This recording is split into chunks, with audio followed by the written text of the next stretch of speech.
मेरे कानों में बस पवन जी की आवाज़ पड़नी चाहिए गाते हुए।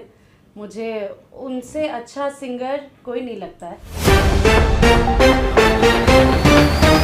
नमस्कार दोस्तों, भोजपुरी के बादशाह, भोजपुरी के किंग, भोजपुरी के स्टार जैसो पावर स्टार जैसो trending star power star power Singh जैसो एक गाने को लाए थे। जिस गाने का नाम था सप्ताह पहले गाने को लाए थे जैसो, और जिस गाने का नाम था पीयर फराक वाली जैसो, और उसी गाने पूरा इंडियन लेवल में हल्का मचा के रखा जैसो, पूरी भोजपुरी इंडस्ट्री में हल्का मचा के रखी जाए दोस्तों। 102 मिलियन हो चुका है अगर पूरा ऑल यूट्यूब चैनल को मिला दिया जाए तो जहाँ दोस्तों। और उसी गाने को लेकर अमरपाली दुबे ने बहुत बड़ी बात कर दी है जहाँ पावर स्टार पवन सिंह के गाने को लेकर। तो क्या है खबर पूरी जानकर बताएंगे इसी वीडियो में, तो लास्ट तक बने इसी वीडियो में। अगर आप मेरे चैनल पर पहली बार आए तो वीडियो को दिल से लाइक कर, चैनल को सब्सक्राइब कर, साथ इस वीडियो को दूर दूर से शेयर कर देना अपने दोस्तों में। दोस्तों अगर आप पावर स्टार पवन सिंह के सच्चे वाले फैन है तो अपना कीमती राय जरूर बताना कमेंट कर। पावर स्टार पवन सिंह हाल ही फिलहाल में 15 दिन पहले एक गाना आया था जैसो पीयर फराक वाली जैसो एमबीएमबी रिकॉर्ड चैनल से आया था जैसो, बहुत ही बवाल, बहुत ही खतरनाक जैसो। उस गाने ने 102 मिलियन प्राप्त कर लिए व्यूज जैसो, यूट्यूब क्रॉस व्यूज कोई बात करे जैसो। और उसी गाने को लेकर अमरपाली दुबे ने कहा कि पावर स्टार पवन सिंह का सिर्फ मेरे गानों में पावर स्टार पवन सिंह का गाना गाना चाहिए जैसो। और उसी गाने को लेकर अमरपाली दुबे ने कहा कि इतना बेहतरीन गाना है जैसो। पावर स्टार पवन सिंह जब भी भोजपुरी में आए तब से मैं उनकी फैन ही जैसो, फैन थी और फैन हूँ। पावर स्टार पवन सिंह के बारे में अमरपाली दुबे ने कहती नजर आई जैसो।